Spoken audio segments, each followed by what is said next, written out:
Fala, meus queridos rubros negros centenários, eu sou a Déia e o Quinto Vento especial de 100 anos em 1 hora está no ar aí, um pouquinho menos de 1 hora talvez. Você pode acompanhar nosso programa especial às segundas e às quintas e depois no YouTube vai ficar disponível para vocês aí em todos os tocadores de podcast. A gente tem o nosso clube de membro do canal do YouTube e também o nosso grupo de WhatsApp, todos os links estão aí na descrição.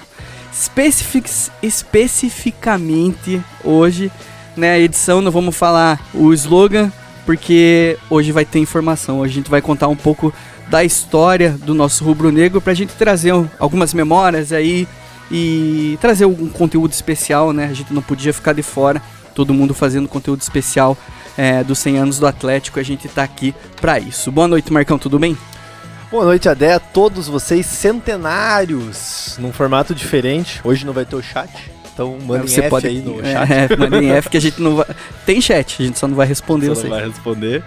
Acho que hoje eu vou começar diferente. Começar agradecendo quem ajudou a gente para conseguir trazer as informações que a gente vai trazer. Então primeiro, principalmente o Lontra. Muito obrigado por emprestar o livro. Bom, o Lontra veio até aqui, né? Participou até do programa, todo mundo tá sabendo. Então primeiramente ao Lontra. E também um grande salve pro Yuri, que foi lá no sábado de manhã, no passeio lá, esqueci o passeio gratuito lá da história do Atlético. Sim. Me fugiu o nome do passeio, enfim, e gravou algumas sonoras, algumas coisas, e agradecer muito que serviu de insumo pra gente saber de algumas coisas e tudo mais, e história pura. Muito obrigado a essas duas figuras. E também muito obrigado a todo mundo que acompanha aqui os conteúdos do Quinto Vento. Esse programa é especial para vocês e também para vocês mostrarem, quem sabe, pro filho de vocês daqui a um tempo. O intuito é fazer um programa, uma pílula de conteúdo que conte tudo de uma vez sobre a história do Atlético. Quinto Vento é uma realização da Pacundê, uma produtora de podcasts aqui de Curitiba. Então, se você ou a sua empresa se interessam em gravar um podcast, a Pacundê tem as melhores condições da cidade. Saiba mais, solicite seu orçamento no site pacundê.com.br. Então vamos lá, Marcão, a história do Furacão da Baixada começou lá no começo do futebol aqui no Paraná, né? E criando o Internacional. Exatamente. Para quem não sabe, a história do Atlético não começa em 1924. A história não começa no ano onde o Atlético surgiu. Porque a história tem que ser contada desde o Internacional e do América. Então lá em 1903, o Vitor Ferreira do Amaral, numa das suas visitas, o médico paranaense, né, Vitor Ferreira do Amaral, que você pode conhecer como o nome de uma rua que vai até Pinhais. Hospital também. Hospital também, enfim. Entre outras coisas que deve ter com o nome dele no estado, né. Então ele trouxe a primeira bola de futebol aqui pro estado do Paraná, andou lá no Rio de Janeiro, viu o esporte disputado, achou interessante, trouxe pra cá e botou alguns meninos, alguns jovens do ginásio paranaense pra jogar. O esporte acabou, obviamente, agradando muita gente ali, né? E um dos grupos que se interessou foi o grupo do Colégio Paranaense, lá do Padre Manequinho. Ele foi lá, comprou uma bola de futebol e deu para os alunos jogarem. E dali, eles começaram a ficar apaixonados pelo jogo e surgiu em 1908 um time. Eles se denominaram Internacional e começaram a jogar ali na Praça Osório. Nada oficial, mas algo que já caminharia para virar um clube de futebol. E um outro grupo de jovens, em outro lugar da cidade, jogava uma bola ali na Praça Carlos Gomes e era ligado à família Leão, do Ivo Leão, acho que vocês vão também conhecer com nomes de rua. E eles também fundaram ali um grupo. Esse grupo jogavam contra e tudo mais, e ao passar do tempo, lá em 1912, junto do Joaquim Américo Guimarães, que foi o fundador, esses dois grupos de pessoas que jogavam futebol se juntaram em 22 de maio de 1912 para fundar o Internacional Futebol Clube. Que eu botei América ali no resumo, mas eu escrevi errado. Mas é o Internacional Futebol Clube, que foi fundado então em 22 de maio de 1912, a partir dessa história. O América já tem um surgimento um pouco diferente. Durante 1913 e 1914, o Atlético, olha só, o Internacional começava a construir o campo ali no terreno onde é a Baixada, enfim, começava a fazer a estrutura ali do campo, que recebeu os jogos, que já recebia os jogos ali do time. E durante o período ali onde já tinha a Baixada, já tinha o campo, O Internacional, que era o principal time, acabava jogando contra sócios do clube e jogadores que não eram do time ali dito principal. E dentro desses jogos, o Internacional sempre batia no resto. Óbvio, era o clube, né? Então eles acabavam ganhando todos os jogos e isso acabou irritando um grupo ali de sócios e outros jogadores, que eles acabaram resolvendo criar um novo clube a partir disso para tentar, enfim, derrotar o Internacional, né? Então em 24 de maio de 1914 surgiu o América Futebol Clube e teve um grande jogo ali inaugural do clube, né? O primeiro jogo. O primeiro jogo inaugural do clube, não. O primeiro jogo inaugural do Campeonato Paranaense acabou sendo um jogo entre América, em 1915 no caso, América e Internacional se enfrentaram e acabou dando a lógica. O Internacional ganhou 2-0, né? O padrão, o América sempre acabava perdendo. E essa foi a história dos dois clubes que acabaram fundando o Atlético, né? Acabaram se fundindo depois para se tornar o Atlético. E como que isso aconteceu? O nível dos times ali acabou subindo, né? Muitos times surgindo, brotando pelo estado inteiro, né? O Operário já existia nessa época, o Rio Branco já existia nessa época, o próprio Coritiba, que é de 1909. Então, de tudo isso, acabou rolando uma fusão de dois, não eram dois clubes, mas dois times, que acabaram resultando no Britânia. Então o Britânia surge ali em 1914 para tentar ser mais competitivo. Pegaram dois bons times, juntaram para tentar ser mais competitivo, e a fusão acabou fazendo com que o Britânia vencesse 6 vezes o campeonato consecutivamente. Isso praticamente tirou a graça do campeonato, os outros clubes começaram a, enfim, ter que fazer alguma coisa para mudar. E em 1923, né, depois passado um bom tempo, depois que o Britânia ganhou 6 vezes, o América passou por uma situação curiosa, já tendo em vista que a fusão não era algo ruim, já tinha um case de sucesso ali no estado do Paraná. Em 23, o América teve que jogar um jogo extra contra o Universal, que era o campeão da Série B, pra eles não caírem, né? Porque iam acabar acabando ali o clube caindo pra segunda divisão. Porque eles não tinham pago uma dívida no prazo correto, essa é a história que é dita.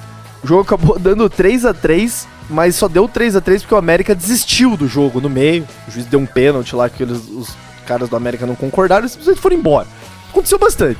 Acontecia muito isso no Campeonato Paranaense, cara. Você vai ver a história, assim, a galera ia desistindo do campeonato, assim. Parava de jogar no meio, parava de ir embora no meio dos jogos. Era uma loucuragem. Tem jogos até mais, entre aspas, recentes, onde outros grandes clubes da cidade acabaram fazendo isso.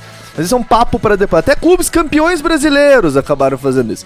Isso é um papo para daqui a pouco. Aí, sem essa vaga na primeira divisão, a América acabou precisando correr para algum lado. E acabou acontecendo, pela rivalidade, algo inusitado, né? Eles voltaram a conversar com o Internacional e acabaram fazendo uma fusão. Em um primeiro momento, não aconteceu a fusão por causa de uma briga com as cores do clube, obviamente, né? Coisas importantes. Até que em 26 de março de 24, finalmente o Clube Atlético Paranaense é fundado ali no Jockey Clube. E dali se inicia a grande história do Atlético. É emblemático contar essa história de América Internacional, óbvio que aqui muito resumida, né? Mas é bem emblemático porque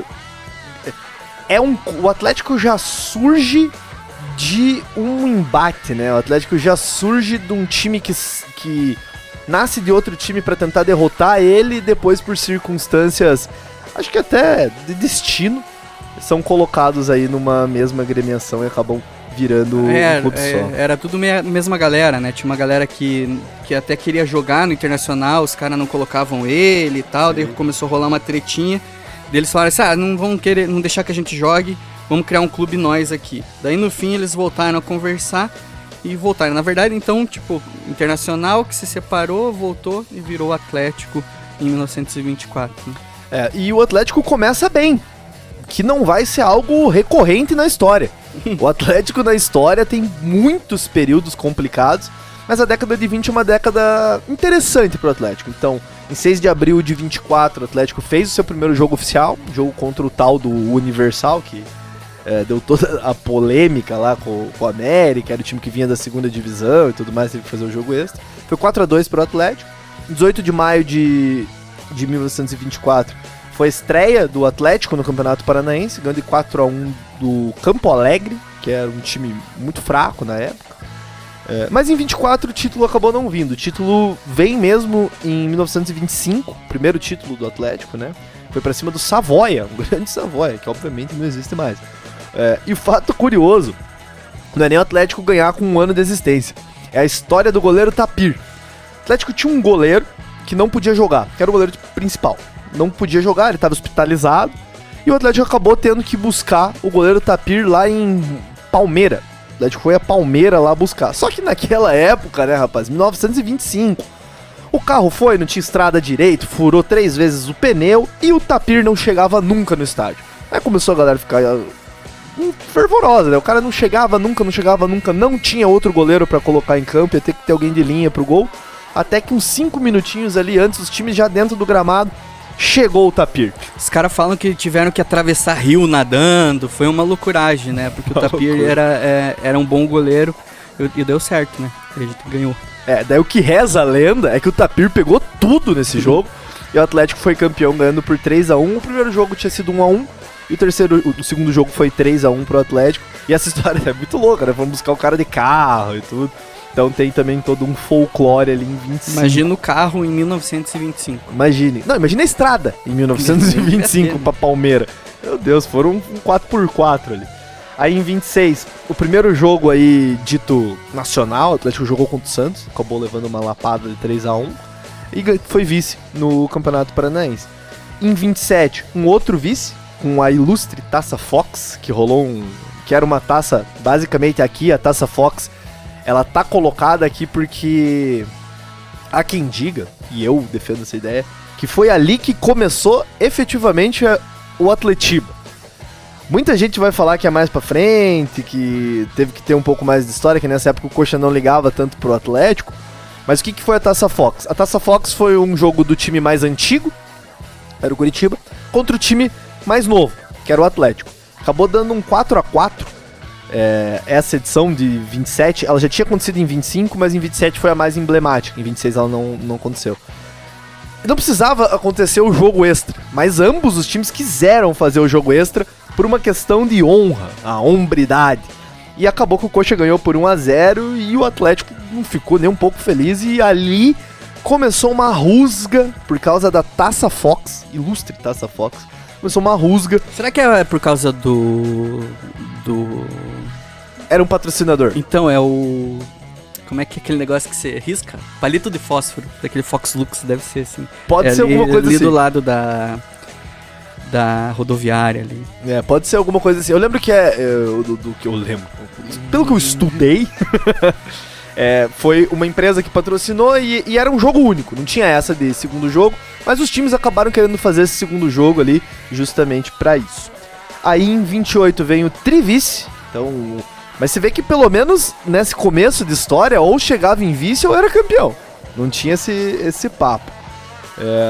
Quem acabou levando foi o Britânia, mais uma vez.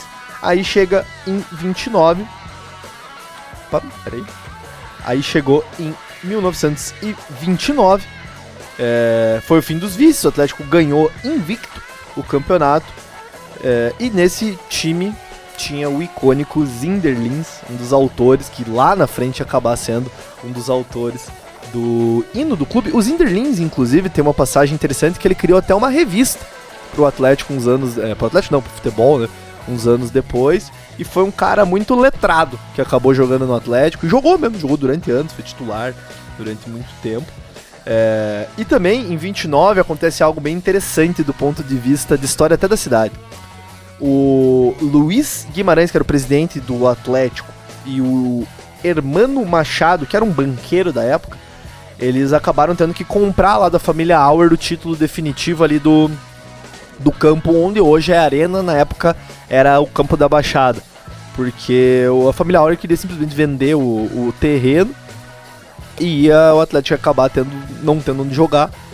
E o Luiz Guimarães e o Hermano Machado compraram o terreno e daí passaram a alugar pro Atlético, mas só pro Atlético não ter onde não não ficar sem casa, né? Então, também fechando ali a década de 20 acontece esse fato, que é um fato muito importante também para a história do clube.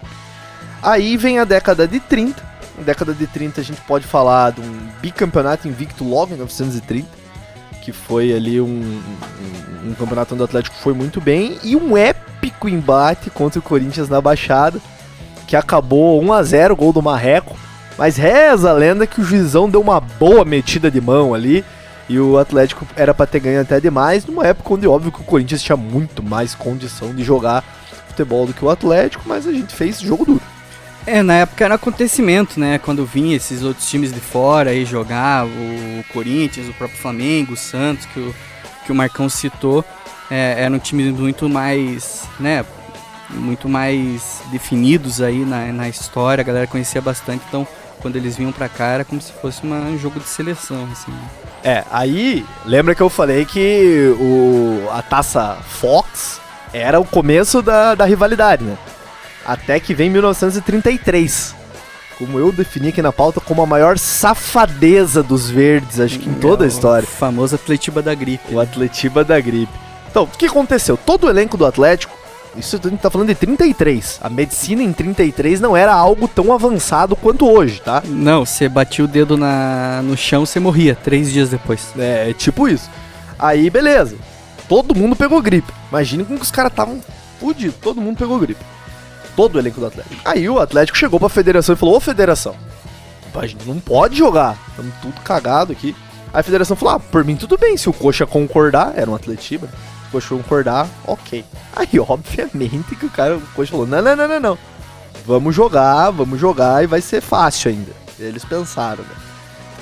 Teve toda uma comoção, teve todo um absurdo por trás. O Atlético falou que não ia jogar. Mas os jogadores se uniram e falaram: eles estão querendo isso, então vai ser guerra.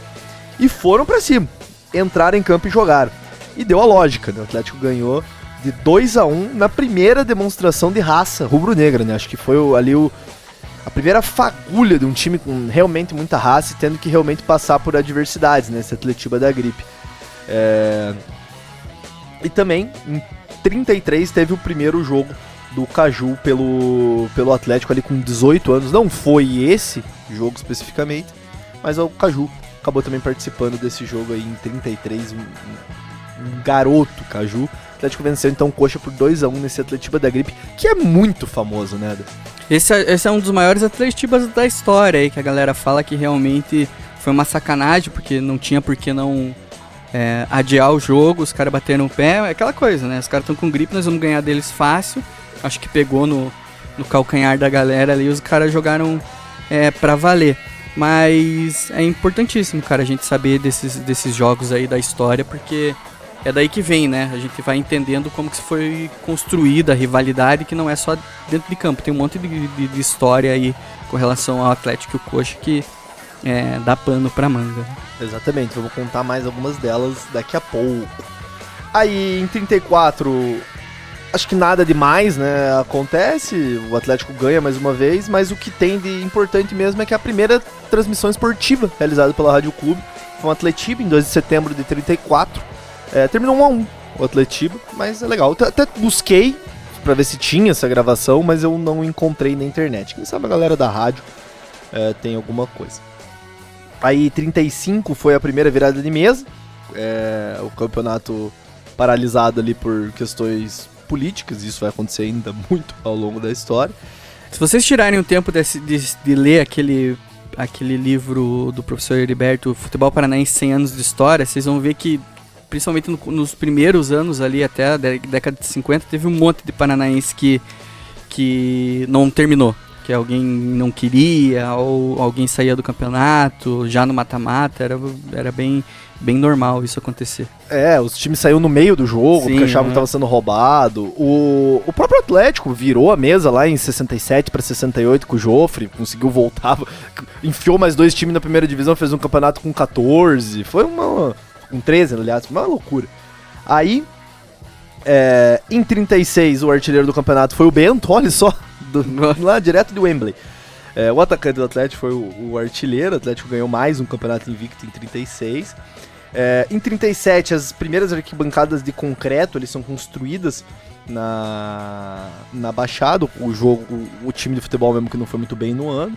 Em 38, a história se repetiu, 4º lugar, e a gente só quer vantagens, né? A gente só quer ganhar. Uhum. E 39, rolou uma história engraçada, e pra mim, acho que de toda a história do Atlético, uma das mais absurdas. Simplesmente, alguns jogadores do elenco, como Caju, Naná, o Zinder, Secato, Miro, Normando, que eram peças importantes do elenco, tiveram uma rusga com a diretoria do Atlético por situações contratuais e não jogaram o campeonato de 39. E montaram um time pra jogar a 3ª divisão, chamado time extra. Aí o time extra foi lá, venceu, obviamente, a 3ª divisão com sobras, e precisou ser jogado o Atlético contra os extras, pela honra, pra saber quem era melhor. E, pra surpresa de 0 pessoas, o extra venceu por 4-2 o Atlético e acabou mostrando que realmente os jogadores faziam diferença. No ano seguinte eles já estavam reintegrados ali ao elenco e foi pago, eles tiveram que provar que eles mereciam e provaram. Só curioso, teve que jogar a 3ª divisão. Pra você ver como era bem profissional o esporte na época. Sim. É engraçado, é bom destacar esses nomes, né? Caju, Naná, Zinder, Secato, Miro e Normando, né? O Secato, bem famoso, o próprio Zinder, que fez o hino, então Caju, então tinha uma galera bem famosinha ali. Então eles devem ter feito uma imagina se fosse o Petralha. Vocês não vão ganhar o que vocês querem. Então, aí lá vamos criar um time. Aí criaram um time nada a ver, meteram o pau em todo mundo. E 2 palitos também pra virar outro time, né? Sim. O extra ter virado mesma outro coisa. time. Daí faz uma outra fusão e a gente não é Atlético mais. O Clube Atlético Extra Paranaense. Exatamente. Aí em 1940, né, o Atlético venceu ali o campeonato no tapetão. Então, mais uma história aí fantástica. O Ferroviário se retirou do jogo aos 35 minutos. Tava 3-2 pro Atlético o jogo. E o Ferroviário simplesmente foi embora. Falou, não jogo mais essa merda aqui, vou embora. E beleza, Atlético campeão. Isso acontece bastante aí no Campeonato Paulista. Acho que até os anos 80 tem história disso. Tem história de time indo embora. Em 41, então, uma melhor de 3 contra o Coxa deu vice pro Atlético. Em 42 foi o ano da Majestade dos Arcos, né? Em 42 o Caju é convocado para a seleção brasileira ali, para disputar um torneio em Montevidéu. A seleção brasileira até foi campeã. E o Caju acabou virando titular ao longo do campeonato e ganhou aquele apelido de Majestade dos Arcos, né? O que é fantástico. Então em 42 ele vai para esse torneio pré-olímpico, torneio sul-americano, não me lembro exatamente qual que é o título do torneio, e representa o Brasil, o que era raríssimo na época, né? Um jogador daqui conseguir chegar na seleção. Sim, e depois desse acontecimento aí de 42 do Caju, o primeiro goleiro a ser titular da seleção brasileira principal, sendo o jogador do Atlético, foi o Bento, no Wembley contra a Inglaterra. A seleção que a gente diz não a olímpica, né? A seleção principal. A gente tem que lembrar de o Everton e Santos, que também estão nesse balaio.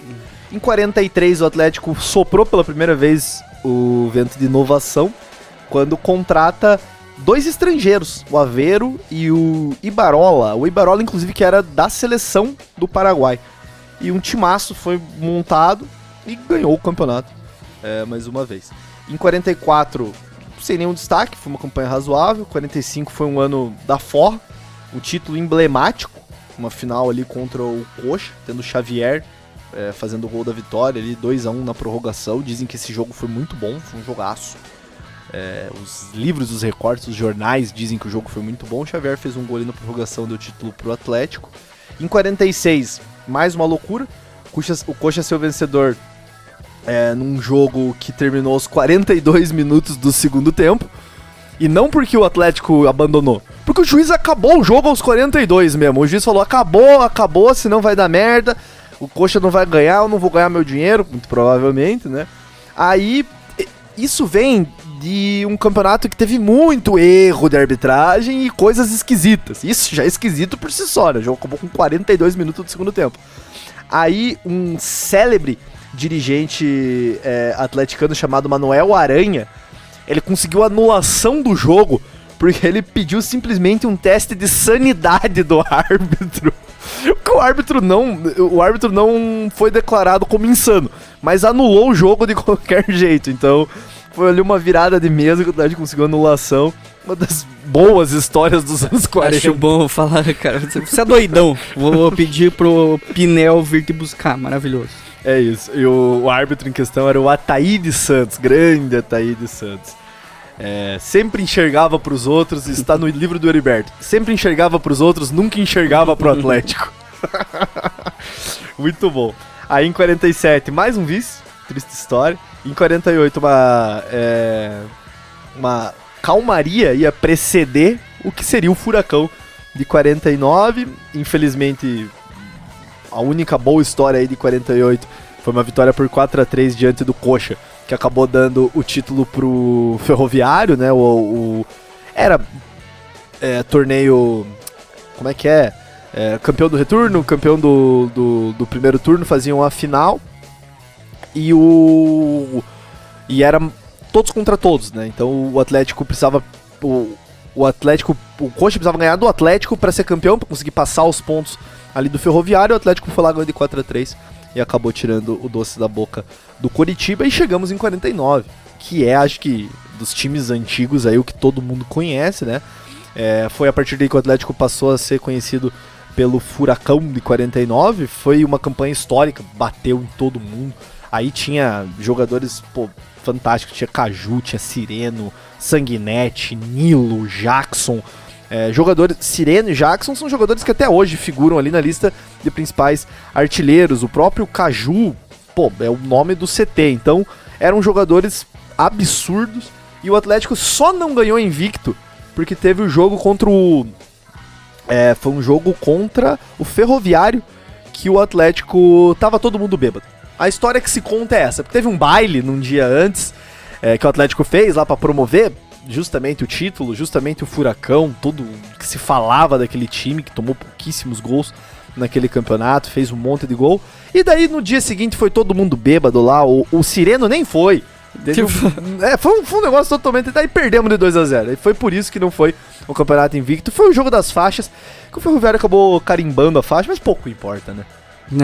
Depois a gente ganhou 12 jogos, se eu não me engano, direto. 12 jogos. Que foi daí que um dos jornais da época lá chamou a gente de o Furacão e ficou daí Furacão até hoje. Aí a gente vai desacelerar do ano a ano. Por quê? Porque começa a vir o momento trágico da história do clube. Década de 50, cara, ela é uma década complicada pro Atlético do ponto de vista esportivo, porque ali que começaram os anos de vacas matas. O Atlético ficaria então de 50 a 58 não tendo nada além de dor e sofrimento. E os times que não passavam ali do terceiro lugar. Então foi uma época complicada pro Atlético. Teve os livros de história relatam muitos esquemas ali, arbitragens escusas, mas era realmente um Atlético que não inspirava ali muito medo nos adversários. Até que em 58, e como a história é cíclica, né? Em 58 o Atlético conseguiu, depois de um longo tempo de seca, isso te lembra alguma coisa, torcedor mais antigo? Foi lá em Paranaguá e acabou vencendo o campeonato, depois de ganhar um 4-1 contra o Rio Branco, pra festa da torcida atleticana. Uma festa ali. Isso lembra alguns momentos ali da história do Atlético mais pra frente, né? Então, a gente passa 8 anos sem vencer nada, até que a gente ganha do Rio Branco lá por 4-1 e se sagra campeão de 1958.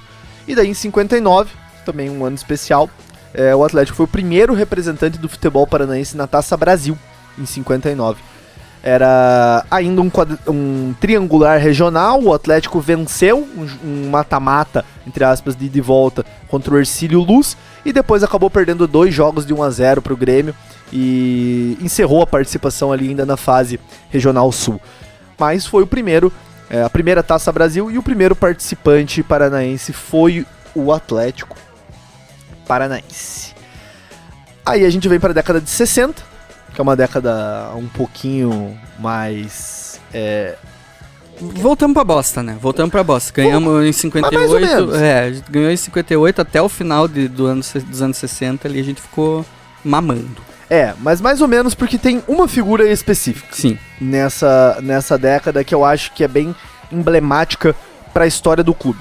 Então, se 50 foi difícil, 60 foi impossível. Foram 10 anos sem levantar um caneco. Acho que dá mais, né? Porque dá de 58, dão 12 anos. Então 12 anos sem ganhar um título. A gente foi ganhar o título só em 70 de novo. E, enfim, o maior pesar foi o rebaixamento de 67. Ele chegou a ser rebaixado em 1967.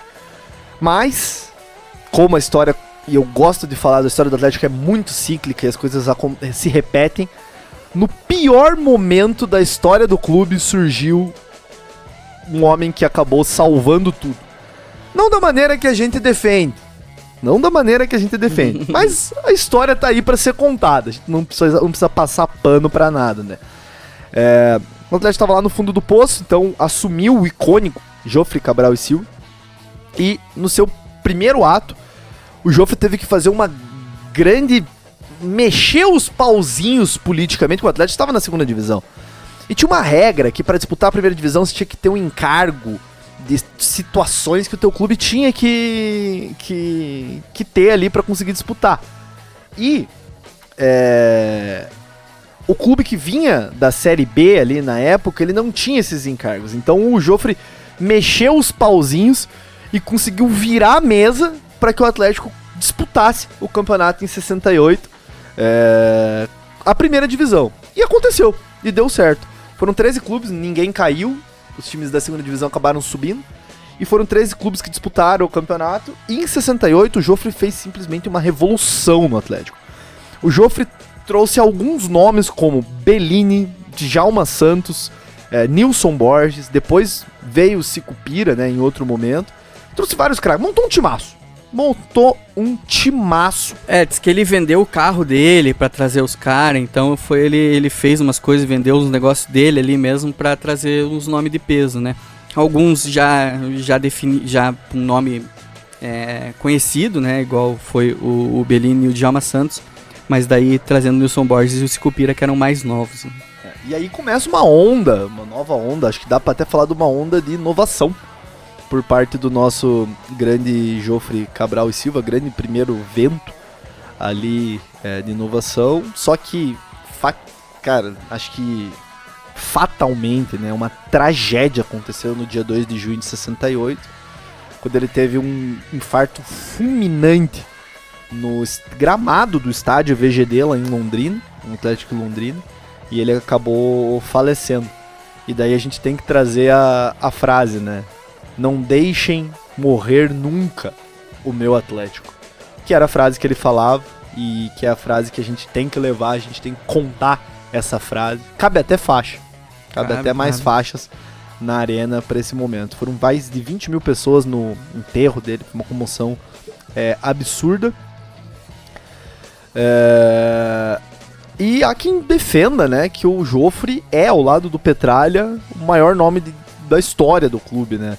Porque ele realmente fez essa grande revolução, botou muito dinheiro do bolso ali e surtiram alguns efeitos ali a curto prazo pro Atlético.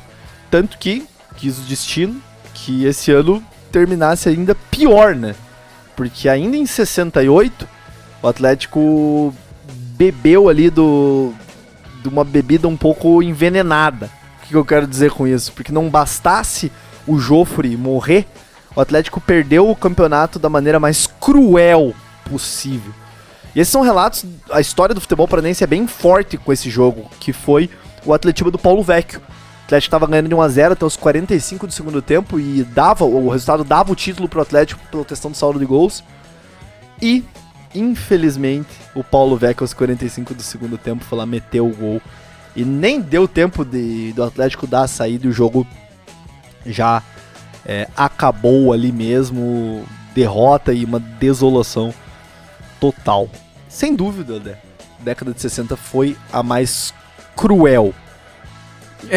E o Atlético não ganhava nada, lembrando que aquela época o que a gente tinha era o Campeonato Paranaense, então você imagina aí ficar 12 anos sem ganhar o único campeonato que você joga. E o Atlético estava bem mal das pernas. Daí o Joffre começou a fazer um time um pouco melhor e tal, mas não deu tempo dele ver o time dar certo, né? Que veio nos anos subsequentes aí. Mas foi ele que começou essa tomada aí de melhorar o time em campo mesmo, né? Porque naquela época não tinha nada disso de estrutura, essas coisas. Não era assim. Para você melhorar um time, você tinha que ter dinheiro para trazer jogador mesmo. Então ele percebeu isso e deu o pulo dele lá e tentou melhorar o Atlético, que no fim deu certo, mas ele não chegou a ver, né, Marco? Mas deu certo, não dá pra falar que não deu certo, porque daí a gente entra na década de 70, e em 1970, finalmente a fila de 12 anos acabou e o Atlético venceu o Paranaense de 70, que, cara, acho que dá pra falar que é um dos mais emblemáticos, né, da história do clube. Cara, pra mim é um dos títulos mais importantes aí da nossa história, realmente, por isso que o Marcão falou, né, o Atlético vinha de ganhar um campeonato só em 58 durante vários anos, e teve essa revolução aí que a gente começou a ter jogadores campeões mundiais em campo, e inclusive o maior da história que veio a jogar e ser campeão nesse ano de 70, né? Então é um campeonato que é muito importante por esse momento da nossa história, da gente estar tão mal, e pelo fato de ser o único título do Cicupa pelo Atlético e do Nilson Borges também. A gente tem o último gol, cara, dessa final aí, quem acompanha o Quinto Vento sabe que eu falo sempre desse jogo. A gente ganhou agora 4-1 do Seleto lá em Paranaguá, e a gente vai ouvir o último gol, que foi do Toninho. A narração é do Ayrton Cordeiro. Ficou louco. Bandeiras do Atlético Paranaense levantadas, entusiasticamente agitadas pela grande e pela fiel massa rubro-negra. Bola aberta para Nilson atrás para Toninho, recolheu Toninho, bateu para o grande artilheiro Sicupira, desceu Cicupa, vai trabalhando pela meia, tem Gildo pela ponta, encostou para Gildo, vai descendo Gildo, no semblante de cada rubro-negro, a alegria pela conquista do campeonato. Bateu Sicupira para Nilson, deu para Reinaldo, Toninho vai marcar, chutou, gol!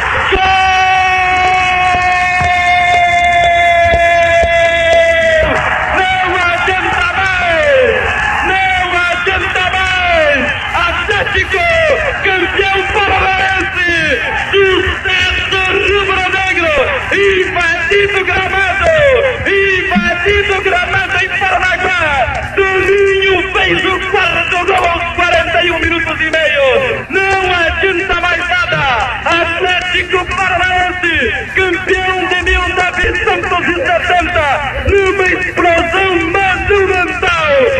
explosão monumental desta torcida sofrida. Os jogadores afobados do gramado pedem para que a torcida se retire, os policiais também, o juiz também, todo mundo numa festa espetacular. Os policiais também, o juiz também. No último gol entrou todo mundo em campo, os caras tiveram que tirar todo mundo. Mas esse título aí, até tive a oportunidade de conversar com o Sicupira sobre ele, que a torcida do Atlético fez carreata de Paranaguá até Curitiba, os jogadores voltaram junto com eles. Não é uma época diferente, né? E esse título é importantíssimo. Uma pena. E assim, primeiro, relembrando 58, né, que a gente ganha do Rio Branco, agora do Seleto.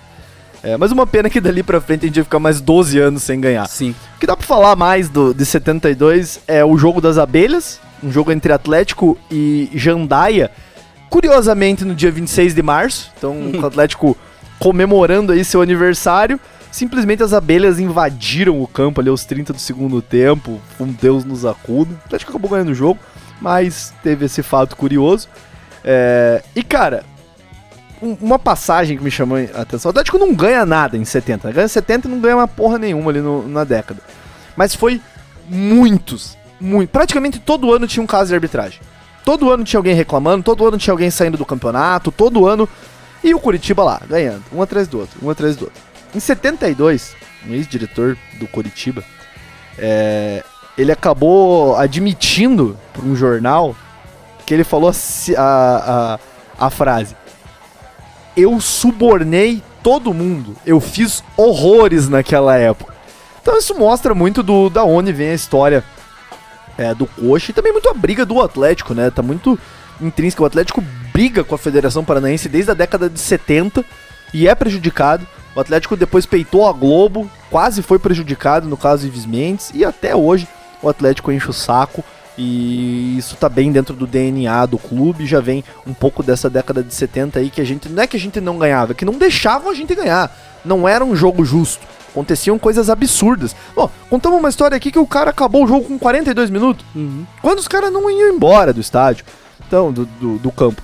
Então teve isso tudo, e ainda pra fechar a década de 70, teve o grande jogo em 5 de novembro de 78, o grande jogo do Ziquita, que o Atlético estava perdendo de 4-0, e era real, estava realmente perdendo, estava merecendo perder por 4-0, até que o Ziquita vem a campo, faz 4 gols em 15 minutos, empata o jogo por uma das maiores epopeias da história do futebol paranaense, dá pra colocar, né? Meu vô tem uma história curiosa, já contei isso aqui nos podcasts, mas é mais contar de novo. Meu vô tava desse jogo e ele conta que tinha um amigo dele que torcia. Aí me fugiu o outro time, que era Era o Colorado. Era o Colorado, perdão. O Colorado tava lá, tava ganhando de 4-0 do Atlético, e tinha um torcedor do Colorado, amigo do meu vô, vendo toda a cena. E daí disse que meu vô tinha um Fusca e tudo mais, saiu o gol, comemorou, e daí a chave do carro do meu vô caiu no chão. E esse torcedor do Colorado tava puto com o time, foi lá, pegou a chave, escondeu e foi embora. Aí meu vô, pô, perdi o cara. Aí no outro dia de manhã foi o cara lá na casa do meu vô, bateu lá. Se arrependeu. E devolveu a chave do carro pra ele. Não que se arrependeu, acho que fez sacanagem mesmo, né? Ficou puto. Mas depois devolveu. Uma outra época de futebol, né? Hoje em dia é impensável alguma coisa assim, mas foi um fato curioso aí também, que tem esse jogo de 78 do Ziquita, mas foi uma década triste pro Atlético. Aí chegamos em 80. 80 foi legal. 80 não dá pra dizer que não foi legal. Não foi um ano que a gente ganhou tanto assim, mas foi legal. Em 80 a Baixada ganhou novos refletores, mas dentro de campo o time ainda continuava ok. Ainda ficou pelo caminho lá na Taça Prata do Brasileiro. 80 foi o ano que o Londrina foi campeão da Série B, né? Foi campeão da Taça Prata. O Atlético acabou ficando pelo caminho, não foi tão bom quanto o Londrina. Aí vem 82 e 83, que acho que são emblemáticos anos do Atlético, né? Quem sabe 2 dos anos mais que o Atlético teve times mais competitivos assim na história.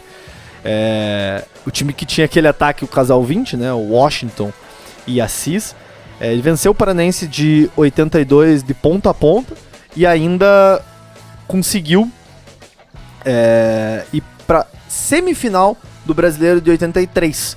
E como ganha 82, vai jogar o Brasileiro de 83 e consegue fazer um feito histórico, ficou na semifinal. Foi o primeiro paranaense a chegar tão longe, assim, né? Em 85 o Coxa ia acabar vencendo o campeonato, mas em 83 o Atlético daí faz aquele fatídico, emblemático jogo contra o Flamengo, vai no Maracanã, perde de 3-0, vem na Baixada, faz o 2-0, inclusive tem... neste canal, se você procurar, eu faço um react completo desse jogo. Verdade. Eu vejo o jogo inteiro com vocês. Esse eu posso falar, o jogo foi uma porcaria. Eu preferia ter ficado só com a memória e com os relatos que eu leio, que parecia que o Atlético tinha jogado muito mais.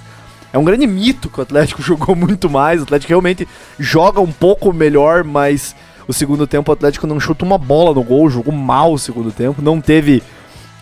polêmica de arbitragem, não teve nada disso. O Atlético só não conseguiu fazer o terceiro gol mesmo. O Zico até fala desse jogo, fala, cara, eu achei que aquilo lá ia dar ruim. Mas aquele primeiro tempo, o Atlético faz 2-0 no primeiro tempo. E o mais importante desse jogo, acho que é o recorde de público, que nunca vai ser batido, né? Sim. Em um jogo de futebol, nunca mais terão 67 mil pessoas no Couto Pereira. E esse que é acho que o grande feito aí, óbvio que chegar numa semifinal, mas colocar um público tão grande num estádio aí, bater o recorde de público do rival num jogo tão importante, conta muito da história do Atlético. Depois esse time acabou sendo desmontado, o Washington e Assis foram jogar no Fluminense, e a história ficou só pela história. Mas é um ótimo ano aí do Atlético. A gente tem o gol do Washington, cara, o último gol na final do Paranaense, que a gente ganhou de 3-1 contra o Colorado. E vamos ouvir aí a narração, eu não sei de quem que é, peço perdão. Enquanto a torcida do Atlético vai fazendo festa, uma festa tremenda no Alto da Glória. A torcida do Colorado já abandona o estádio. Aí está o Ariovaldo com o Ivair. A Washington. Gol!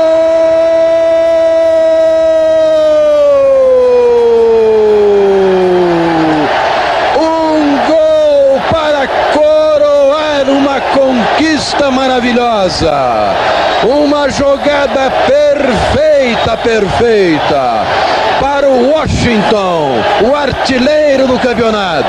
Era para ele a festa final, sem dúvida. E daí a gente ganhou esse Campeonato Paranaense de 82, então em 24 anos a gente ganhou um título só, que foi o Paranaense de 70, por isso que eu sempre cito ele. A gente ganhou em 58, 70 e só em 82, então a gente ficou 24 anos só ganhando um título, então até que vem o Casal 20 a gente consegue mudar um pouco o patamar do Atlético. É importante ressaltar essa parte da história, porque foi uma parte duríssima de ser atleticano. Se você, hoje, adolescente, reclama de uma derrota, pense no seu avô, que teve que ver a década de 70 e 60, que o Atlético só levava pau e ainda era roubado. Aí em 85 o Atlético vai lá e carimba a faixa do rival, vence o campeonato paranaense, e daí em 29 de novembro de 85 rolou o fatídico jogo das faixas, né? Que o Coritiba abandonou o jogo por medo. O Coritiba abandonou o jogo por medo, começou a cair todo mundo em campo. Lá teve uma pancadaria depois que o Atlético abriu o placar. O Atlético abriu o placar logo no começo do jogo, tem uma pancadaria. Daí os jogadores do Coritiba começam a cair, não tinha mais substituição. Acabou por WO. O Atlético venceu o Atletiba das Faixas, que é um Atletiba bem também emblemático ali da década de 80. Aí chegamos na década de 90, que é um cenário um pouco melhor pro Furacão. Em 90 foi o começo de um Atlético diferente, né? Mais dominante aí no cenário paranaense, mas principalmente no cenário nacional, porque em 90 ainda é uma década onde o Paraná Clube surge e acaba dominando ali o cenário. Mas o Atlético já vinha muito bem nacionalmente falando, principalmente de 95 para frente. Então o Atlético é campeão paranaense em 90 e 98, mas teve ótimos times que conseguiram aí fazer excelentes campanhas. Teve até dois torneios na Europa, disputa em 91 e 92. Em 94 a tão sonhada volta baixada, que até estava longe desde 87, volta em 94. Uma volta bem importante. Até escolheram o Flamengo para ser o adversário, para estar tudo vermelho e preto, para não ter perigo. Voltamos então para a baixada ali em 94. E aí eu te pergunto, Adel, uma derrota pode ser boa? Eu sei qual que você vai falar, né? Inclusive fui procurar material de 90 lá, tem bastante imagem desse jogo aí. Então, aí o Atlético vem em 95, vai lá no dia 16 de abril, acho que é isso. Eu não anotei a data, mas acho que é isso. Que é o grande Atletiba da Páscoa, né? O Atlético vai lá, toma um sonoro 5-1 pro Coxa no Atletiba. Surrado. Mas surrado, assim, da pior maneira possível. Chutado mesmo. E daí as coisas começaram a mudar radicalmente quando Mário Celso Petralha assume o clube após esse 5-1 e fala: jamais isso se repetirá. E não se repetiu. Ainda em 95 ele monta um excelente time e é campeão da Série B. O disputa a Série B, é campeão, subindo para a Série A. Aquele time do Paulo Rink, Oséias, um time ótimo. O Atlético monta um grande time. Em 96, o Atlético... Calma que tem gol de 95. Tem o gol, tem gol de 95. A gente vai ouvir o gol do Paulo Rink na final, que foi contra o Central de Caruaru. E a narração é do Abrilino Fernandes Gomes, Marcos. Meu Deus. Entrou bem no jogo, Everaldo. Olha Paulo Rink, entrou livre. Gol do Atlético! É goleada na Baixada. Paulo Rink faz o quarto gol. Grande bola de Everaldo. Esse jogo também foi uma loucuragem, porque também a gente entrou tudo no campo lá. Primeiro título nacional do Atlético, o Atlético já começou a dar passos largos aí, Marcão. Aí foi a primeira estrela nacional que a gente botou na camisa, né? Que é muito importante também. Muita gente aí que tá ouvindo já lembra, já tem as memórias ali. Em 96, o Atlético conseguiu fazer uma grande primeira divisão. Acho que... E aliás, fato importante, o Atlético sobe em 96 e só vai cair em 2011 por um acaso do destino.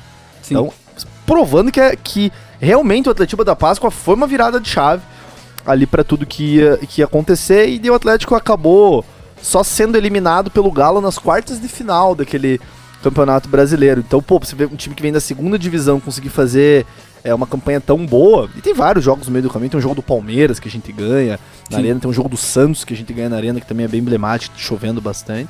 E 96 também foi a treta das Laranjeiras. O Atlético ganha o jogo de 3-2 nas Laranjeiras e o Ricardo Pinto lá quase morreu. Foi um absurdo. Ficou em coma, cara. Foi bem triste essa época aí, porque o Ricardo Pinto era um dos grandes nomes do Atlético, né? Como se fosse aí o Bento, né? Acho que até mais que o Bento, porque o Ricardo Pinto era um dos grandes ídolos daquele momento. Já tinha jogado no Fluminense, então já tinha uma treta ali. O jogo era nas Laranjeiras ainda, deu uma camaçada de pau, todo mundo saiu na porrada lá. Ricardo Pinto apanhou bastante, ficou em coma. Aí em 97 o Petralha começa a encher o saco da Globo, né? Porque em 96 o Petralha não quis vender os direitos porque falou que por migalhas eles não iam exibir o Atlético. A Globo fica puta, tem toda uma situação extra-campo, e vem o caso Ives Mendes, onde o Petralha é acusado, né, de comprar ali o Ives Mendes e tudo, que o Atlético ia ser rebaixado, o Petralha ia ser banido, ia ter uma virada de mesa brutal ali. Eu não me lembro se era pro Fluminense não cair, alguma coisa assim. Sempre né? Alguma coisa desse nível aí. Por sorte, acabou acontecendo diferente. E o Petralha acabou não sendo banido, o Atlético acabou não sendo rebaixado. Mas o campeonato teve mais times no ano seguinte.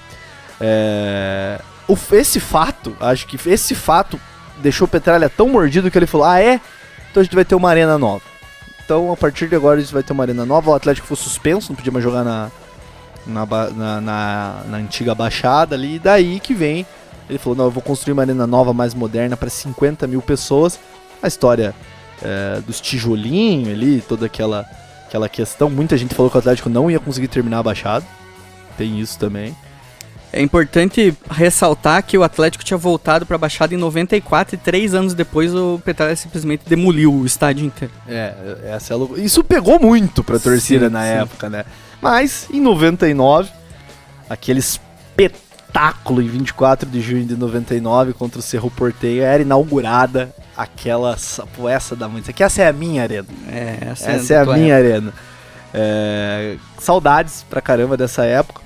E o Atlético acabou então inaugurando em 99. E também em 99 um grande feito esportivo que o Atlético conseguiu, que foi a seletiva da Libertadores. O Atlético conseguiu, e muita gente fala: seletiva. Cara, o Atlético jogou um mata-mata contra a Portuguesa, que na época não era um time morto, Coxa, Internacional, São Paulo e Cruzeiro. É um mata-mata difícil. E conseguiu ser campeão dentro desse mata-mata, que disputou ainda outros. O Flamengo disputou esse mata-mata e esse torneio, outros clubes, e dava uma vaga na Libertadores da América. Exatamente, a gente vai ouvir o segundo gol do Lucas. O Lucas fez os 3, né, contra o Cruzeiro, que da final que deu 3-0. A gente vai ouvir, a narração é do Kleber Machado. Esse é o segundo gol. Vem pro jogo o time do Atlético. Cleberson tocou a bola pro Lucas, ele protegeu, pode devolver. Olha o Atlético chegando com perigo. Boa bola pro Sandoval, saiu o goleiro André! O rebote ainda é do Atlético. Cleberson, cruzamento! Gol!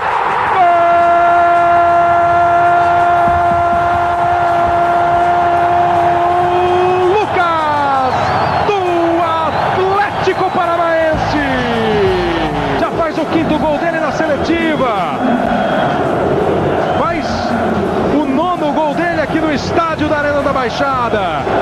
O André salvou no primeiro lance. O Cleberson foi esperto no rebote, mais esperto que a defesa do Cruzeiro. Veja como ele chegou e colocou a bola na cabeça do Lucas, que não teve muito trabalho. Lucas, que jogou pra cacete em 99, o Atlético vendeu ele por um caminhão de dinheiro e pagou a Baixada com a venda do Lucas. Lavaram dinheiro na venda dele com certeza, porque 21 milhões de euros em 99, 2000 era um negócio que não existia simplesmente. Acho que se for colocar a correção inflacionária, levando em consideração que é o Brasil, eu acho que vai dar, tipo, top 10 transferências da história do futebol brasileiro. Sem brincadeira, tipo, papo de...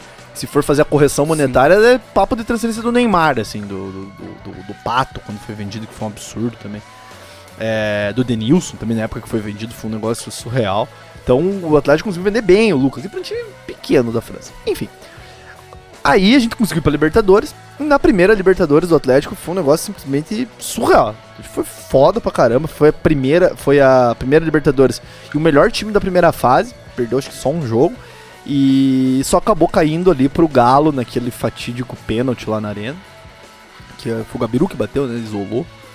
E a gente foi eliminado nas oitavas de final pro Galo naquela Libertadores. Pra você ver, né? A gente tá falando de uma história de 100 anos e em 2000 foi a primeira vez que a gente disputou uma Libertadores. Aí hoje em dia a gente fala aí de Libertadores.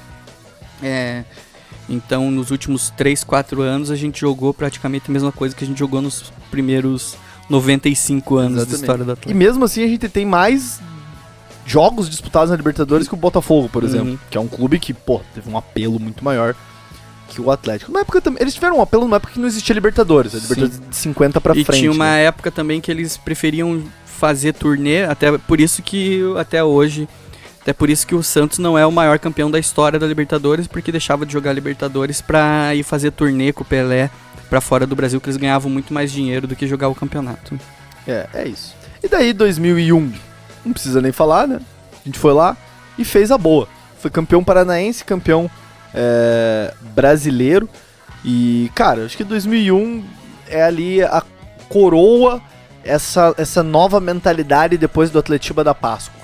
É um momento onde o Atlético se coloca como, sim, eu sou um grande nacional e eu estou aqui para incomodar todo mundo. Então a gente vence o Campeonato Brasileiro sendo o melhor time e jogando a final contra o segundo melhor time, que era o São Caetano, que foram os 2 primeiros colocados. Mas só que existiu muito, em 2001, ainda um clima de tipo, isso daí é cavalo paraguaio, não vai dar nada, isso daí não vai dar nada. E o Atlético acabou ganhando. E graças a Deus, colocando aí uma estrela dourada, o segundo título nacional do Atlético e logo um Brasileirão de Série A. E vou ouvir um gol que eu não preciso nem falar, que vocês devem ter ouvido bastante na vida de vocês. Olha o lançamento pro Kleber. Tem outra vez a chance da jogada de ataque, vai partir o Fabiano pela esquerda, a jogada é com ele.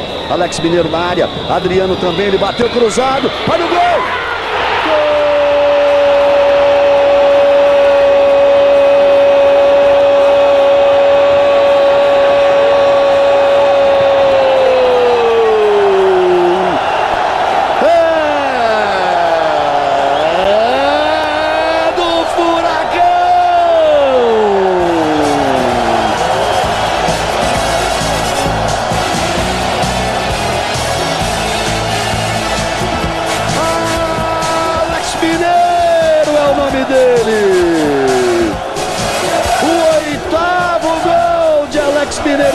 Jogos decisivos. Na jogada do Fabiano, bateu o rebativo, o Luiz Alex Mineiro foi lá, deu um tapa na bola, tirou a camisa e saiu pro abraço. Aos 21h30 o gol. 1 para o Atlético Paranaense, 0 para o São Caetano. Na realidade agora está 5-2 para o Atlético Paranaense. Simplesmente 8 gols em 4 jogos no mata-mata do Brasileiro, Marcão. E essa história aí a galera já tá sabendo. Tá cansada. E em 2001 também rolou a cápsula do tempo. Vocês imaginem que se o futebol não existia até os anos 3000, o único representante para a humanidade do esporte futebol vai ser o Clube Atlético Paranaense com a camiseta lá de 2001, inclusive o ano que a gente ganhou o título. Então é muito massa isso, né? Depois teve camiseta comemorativa e tudo, mas ainda teve esse fato muito importante na história do clube. 2004, aí vem pra mim o que eu defino como o biênio do quase. 2004 a gente vai lá, faz uma excelente campanha no Campeonato Brasileiro, mas não o suficiente. Infelizmente não o suficiente, deixando escapar naquele 3-3 em Erechim lá. O Santos de tarde tinha perdido o jogo de 1-0 pro Paysandu em Belém, e o Atlético tinha chance de abrir 8 pontos de vantagem, 7 pontos de vantagem do Santos. E ali no final faltava 6 jogos, faltava 5 jogos, 4 jogos, alguma coisa assim. Era muito difícil do Santos tirar. O Atlético cagou no pau, essa que é a verdade. E o Grêmio foi rebaixado, levando pau de todo mundo. A gente foi lá, abriu 3-1. terminou 3-3 e a história foi contada. Mas vamos lembrar um gol de um jogo que todo mundo lembra até hoje, que foi o 5-2 contra São Caetano na Baixada. Vamos ouvir o gol do Denis Marques, que foi o último gol do jogo. 29 anos, experiente, maduro, jogando muito. Olha o Denis Marques,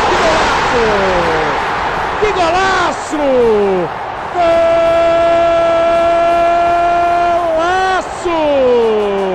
Denis Marques do Atlético! Para fechar com uma obra de arte esse grande jogo na Arena da Baixada. Dominou e encheu o pé daquela bola gostosa que qualquer um adora chutar. Agora, acertou. Golaço mesmo. Esse jogo aí todo mundo lembra, né? O jogo todo mundo lembra. Aí, infelizmente não veio o título, mas a gente conseguiu jogar mais uma Libertadores logo após isso, né? Jogamos em 2002 também, mas foi uma desgraça. E em 2005 a gente faz a segunda, ou a primeira, bote da maneira como você quiser, melhor campanha do Atlético na história da competição, né? A gente vai à final da Libertadores e só perde por uma virada de mesa ridícula de não poder jogar na Arena da Baixada, e nada me tira da cabeça de que se a gente jogasse na Arena a gente seria campeão da Libertadores, porque a gente teria ganho o jogo de ida. O São Paulo demorou mais, sei lá, uns 10 anos para ganhar do Atlético aqui na Arena depois disso, então era o que separava o Atlético do título e acabou não acontecendo, infelizmente, mas fizemos história com um time que há dúvida se era bom. Era bem treinado, mas há dúvida se era bom. Era bem ruim. A gente vai ouvir o gol do Lima, o segundo gol na semi contra o Chivas, do jogo que deu 2-2. A narração é do Luiz Carlos Júnior. Ele encara, tá no mano a mano. Lima, entortou, driblou, bateu pro gol. Gol!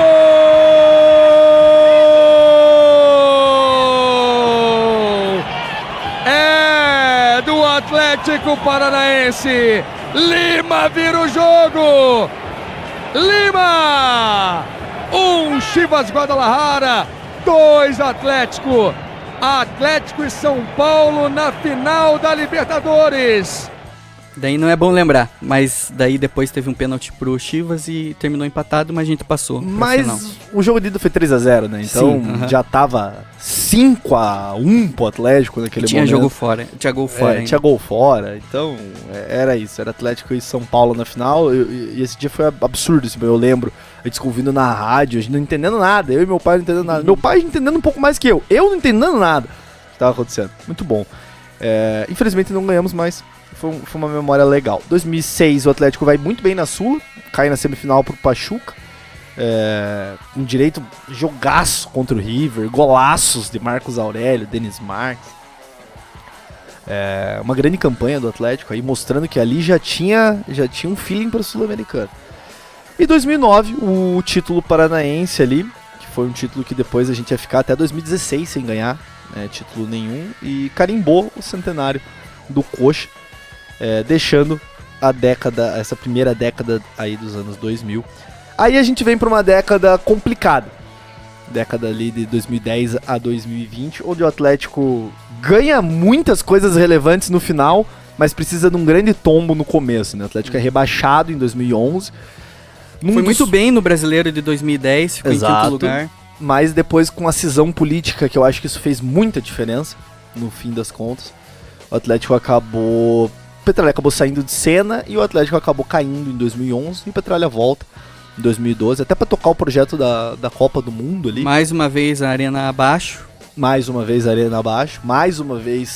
mudando a arena, né, para o estádio maior, para um estádio com mais estrutura, que é a arena onde acompanhamos hoje. A gente até nem citou, né, mas a época do Pinheirão, que muita gente ama, muita gente odeia, mas teve a segunda leva aí, que é a época de Janguito e de Vila Capanema, né? Vivemos essa época. E Paranaguá também. Muito, meu Deus. Mas foi divertido ali até 2013 e tudo.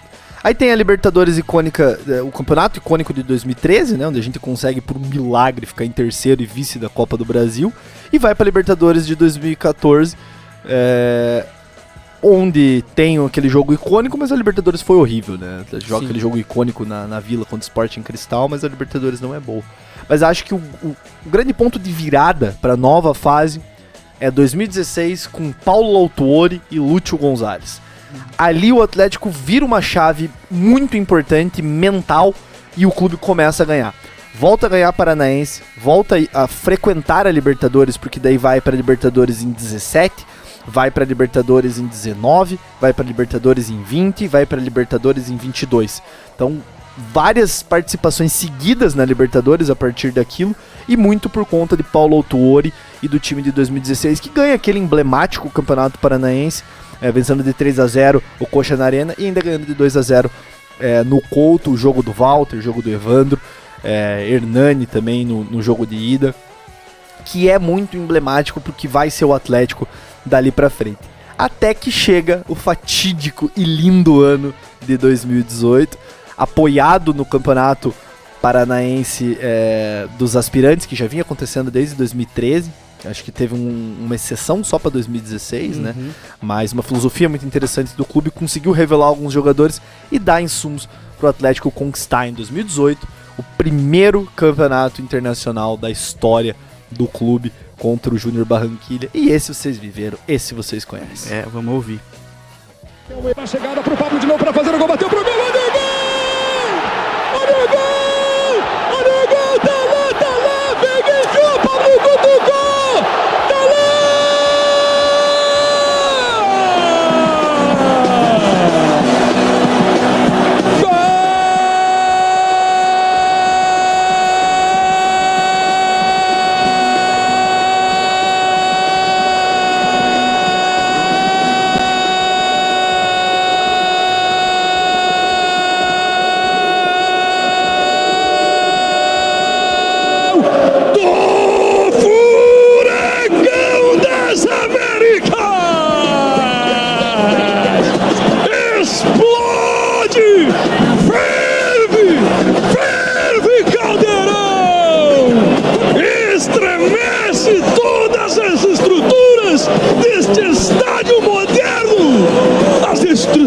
Balançam, o estádio ferve, o torcedor se emociona, sai o primeiro, Léo Pereira saiu, bateu errado, a bola voltou espirrada, um erro na sequência se transformou num passe, Veiga meteu no meio da zaga que estava desatenta porque não esperava essa falha, não esperava esse descuido, sobrou pro Pablo que tirou e cutucou do goleiro com 26 minutos de partida. Agora você tem que vir, agora você tem que sair, agora você tem que buscar o resultado, Júnior. E o Júnior buscou. Que merda. Mas enfim, pênaltis perdidos na prorrogação e 8 mil infartos ao longo dos 120 minutos fizeram com que o Atlético fosse campeão com o pênalti do Thiago Heleno. Narração do Jacir, né? Bom citar. Grande Jacir. Pro primeiro gol do Pablo ali, passe do Veiga. Um dos grandes times da nossa história, e com certeza, né? Quando o Marcão falou, a gente veio com alguns jogadores do Paranaense, o técnico do Paranaense, Veiga, enfim, Nicão, que não era dos aspirantes, mas acho até que chegou a jogar esse Paranaense também. Bergson, que jogou também o Paranaense. Então, um time muito bem montado e que fez o Atlético dar mais um grande passo, né? Para esses que seriam, acho que, os 4 anos mais vencedores da nossa história, né, Marcos? Com certeza. E daí, culminando, a base foi mantida, óbvio que uma coisa ou outra saiu, e 2019 o Atlético foi lá e chocou o Brasil, vencendo a Copa do Brasil de uma maneira, eu diria, autoridade é a palavra. O Atlético elimina Flamengo, jogando bem, jogando até melhor, sendo roubado em casa. O Atlético elimina o Grêmio. Muito se fala de que remontada, mas a remontada veio pela energia da torcida. A torcida do Atlético foi lá, conseguiu apoiar, conseguiu fazer o Atlético entrar no clima, a gente virou o jogo e acabamos sendo campeão no Beira-Rio depois de 2 vitórias, né? Ganhamos em casa e ganhamos fora, algo difícil de acontecer, principalmente jogando num Beira-Rio com aquele clima e tudo, estávamos lá, né? Sim. E foi um jogo realmente que era pra ser nosso, né? E a gente ainda ganhou com o maior requinte de crueldade que pode ter. Talvez, acho que o lance mais emblemático da história do Atlético, com né? certeza. Eu trouxe a narração aqui do Ortiz dessa vez, só pra não... A do Jacir, com certeza, é a mais conhecida, a mais icônica, mas eu trouxe a do a do Ortiz aqui pra dar uma variada. É isso, Cirino abriu pela ponta esquerda, se mandou, prendeu um pouco mais, ele domina, ele gasta o tempo, arma pela ponta canhota, 2 na sua marcação, fez a vida, meteu uma caneta, jogadaça, Cirino, preparou, pé direito, limpou de novo, ganhou, vamos fazer mais um, é agora Atlético, Rony bateu, é campeão, é rede, é campeão, gol!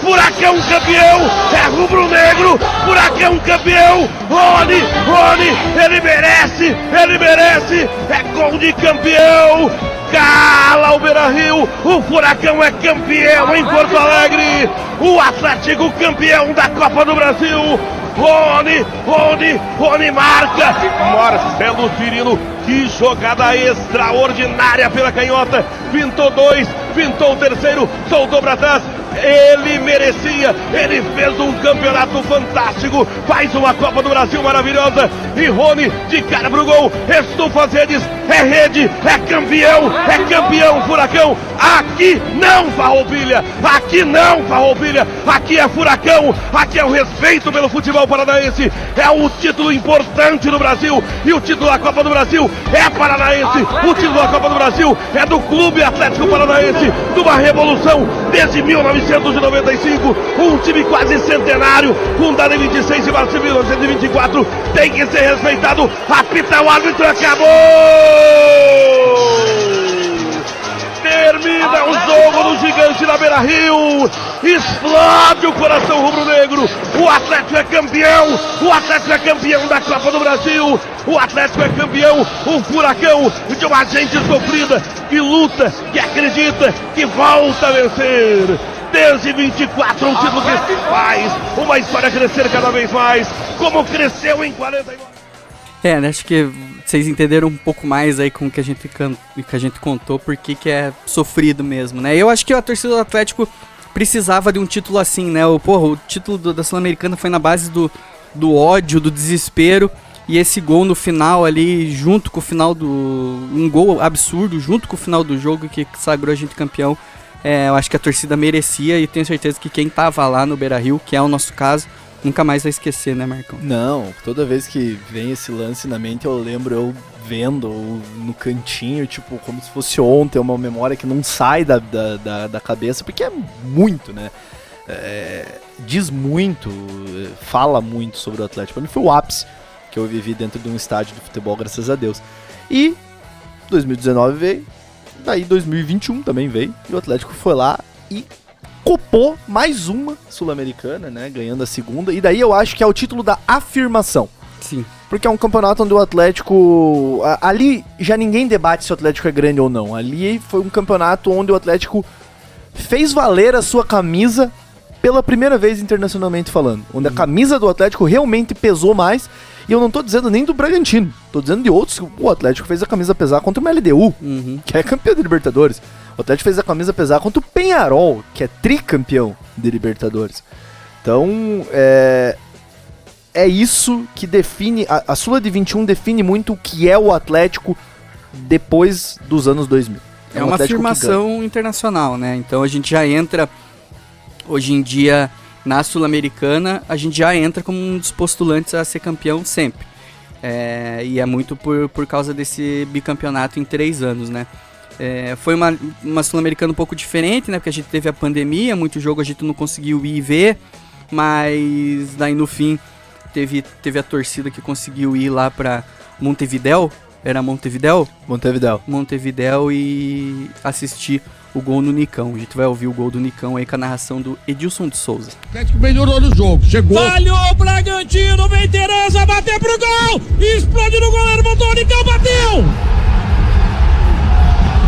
E o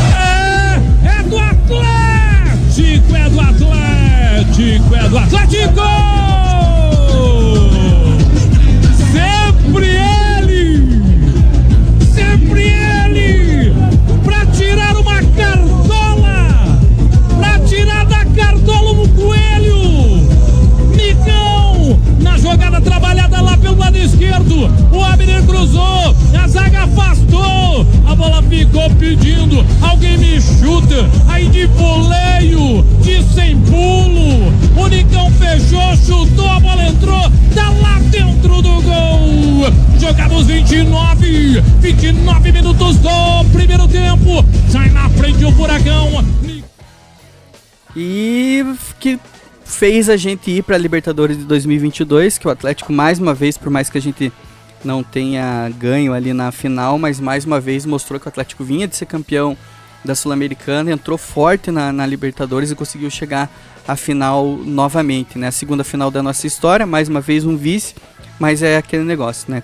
Jogando que se ganha, que não aconteceu esse ano, mas com certeza para os próximos anos a gente tende a dar esse passo logo aí, né, Marcão? Com certeza, em 22 a gente chega lá mais uma vez, infelizmente não dá pra ganhar, mas é aquela coisa, a gente sempre tem que tentar galgar um degrauzinho a mais, tem que jogar, né? Tem que jogar, se não jogar a competição não dá, infelizmente em 23 a gente não conseguiu se classificar pra de 24 pra estar jogando esse ano, mas faz parte também, e é isso.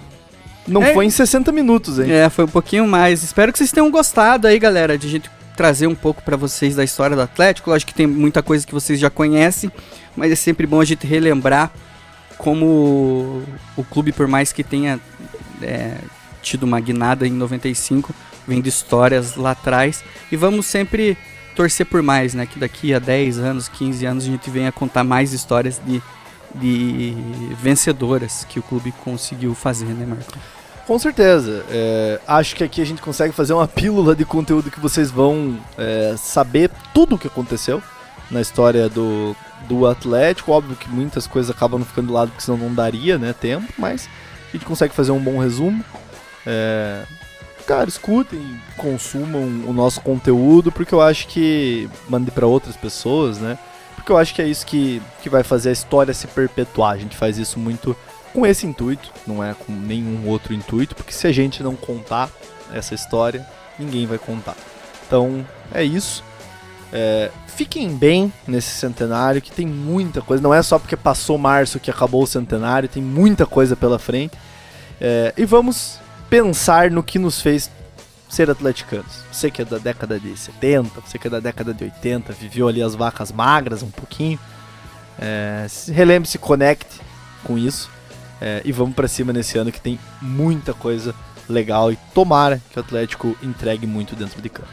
Isso aí, galera, que seja um bom centenário para todos nós, que dê tudo certo pra gente. Obrigado pra você que ficou até aqui assistindo e ouvindo a gente. E é isso. Todos os conteúdos estão em oquintovento.com.br. Você vai lá, você consegue todos os nossos links. Se inscreva no canal se você não é inscrito. Passe o Quinto Vento para mais atleticanos. E é isso, a gente volta na quinta-feira. Tamo junto, é nóis e tchau!